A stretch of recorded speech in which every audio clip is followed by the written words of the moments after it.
this is Tony with 707 Promotions, and welcome to my last Facebook Live of 2020. I'm going to not do them for the next couple of weeks because of the holidays and because I'm actually moving.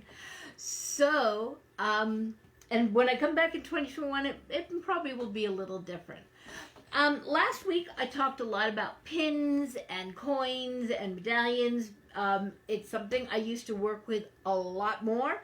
And I mentioned that we could do some really interesting things with platings. So I wanted to take the time to show you a little bit about some of the cool things with plating. So let's start with the basics. So your basic plating is usually either a silver color, which is actually nickel, or it's a gold color.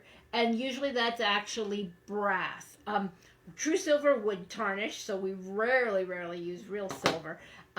You can plate with real gold. It's a little more expensive. And actually people kind of like the brass. They like the little bit yellower color that brass has. So those are your basic ones. Now what we often do, especially if we're doing medallions for a contest, is we will take exactly the same piece and we'll plate it with different colors. So for example, we've got this one plated with gold for first place, silver for second place, and copper for third place.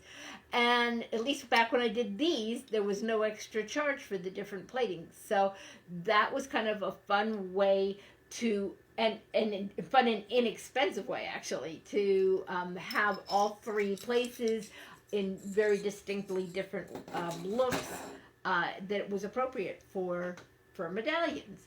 Now, these have some extra enamel in there to add some color, but sometimes people do things that have no color at all. Like this coin was to commemorate the 50th anniversary of a business, and we have the picture of the founder right in the coin. And what we did with this was we plated it with something called antique plating. This is antique brass. And what happens with antique plating is all the crevices and corners, it collects and is a little darker. So what you get then is the raised areas are a little shiny and they have contrast against the dark background in the crevices.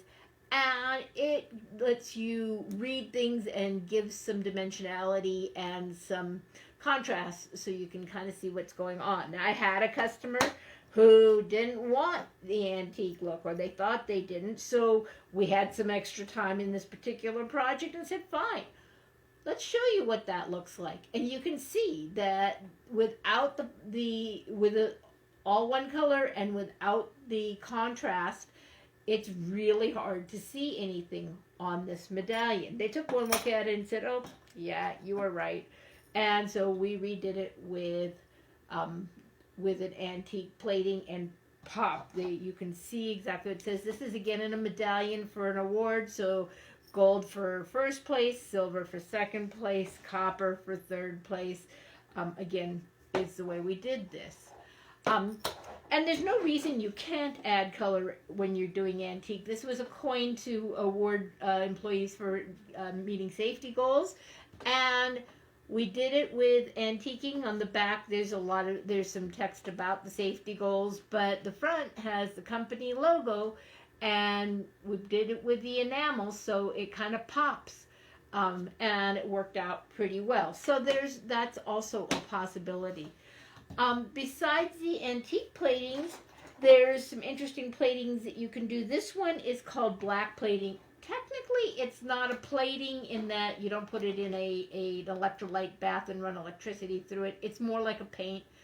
This is a different plating. This one's called black nickel. You may think they look pretty similar, and I'm not sure I can tip them at an angle, but the black nickel has a more reflective quality to it, whereas the light just sort of gets swallowed by the black plating. Black plating is very black.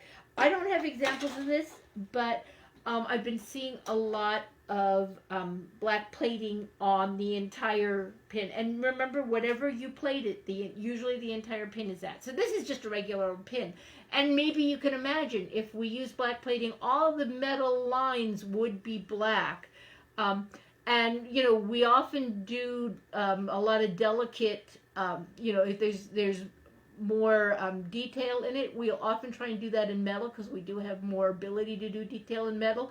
But if we plated this with black, the feather and whatever, the torch, that's a torch, would be black rather than gold.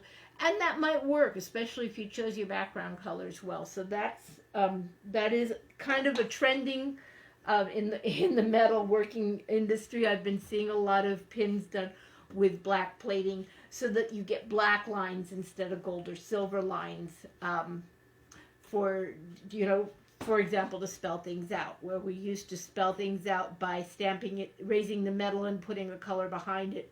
You could do it, you could plate it with black and use a light color behind it.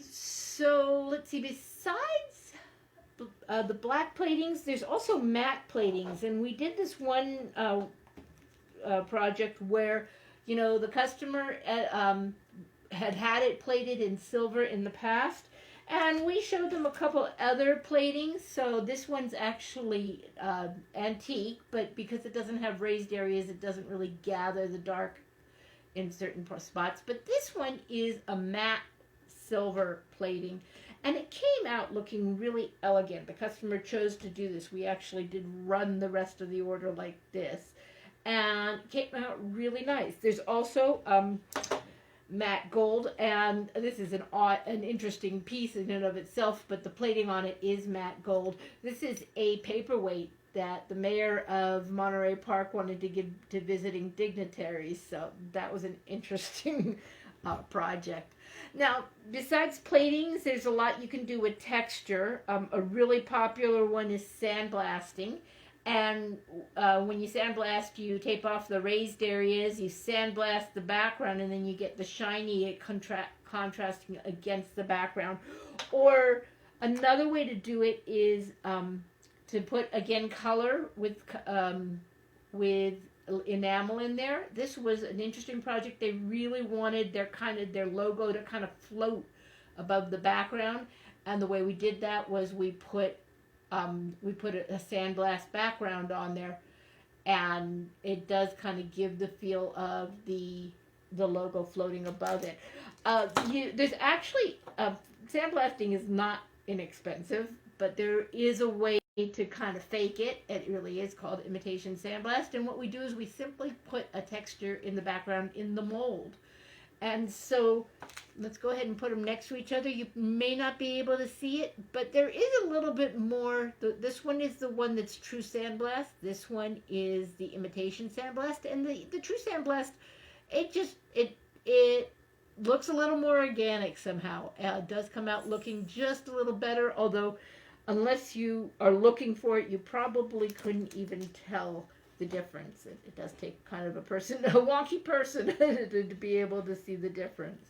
So they did, though, it did look just that little bit better. They did choose to do true sandblasting. There's other textures you can use. This is a rougher texture than sandblasting. This, again, was put into the mold. So it gives you contrast that way. You may, these pickleball medallions that we looked at earlier have a texture in there, and that's what we call a pebble texture, and it gives kind of a different feel again. So there are things we can do with texturing that are kind of interesting. While I'm on it, let me mention this is glitter enamel. So that's an enamel, and this is if you want a lot of bling. These are trading pins for Little League baseball teams, and so the more bling, the more valuable your pin was in trade. So we often got requests for very blingy pins. Let me show you this one. This was one of the more complicated plating jobs we did. This is called double plating. And what we did with this, we molded, this is for the Ivy League Cup. The Harvard won it 3 years in a row and wanted to brag about that a bit. So we molded the cup into the pin. We plated the whole thing first with antique nickel. Then we masked off the cup itself and plated the area around it with antique brass. And so you get the two tones, which I just dropped and will have to go without. I will mention one last piece, and this is it just came out nice. The plating is antique nickel with this, and what we did with it was we used very light colored whites and light blue colored enamel, and so you did get the antique collecting in the edges and creating contrast, and then you popped just a little more because you had white and light blue as part of your design. So this just came out really nice. We were really happy with that, and I thought I'd end with that. So if you're interested in interesting pins, coins, medallions, jewelry, give me a call, because this is an area I've worked in. I know a lot about it. I probably have some suggestions, and I'm pretty good at saying, keeping within budgets and not going crazy or offering the alternatives. My number is 707-861-1774. You can also email me, Toni, Toni, at 707promotions.com. So have a great day. Take care of yourself. Stay safe. Bye-bye.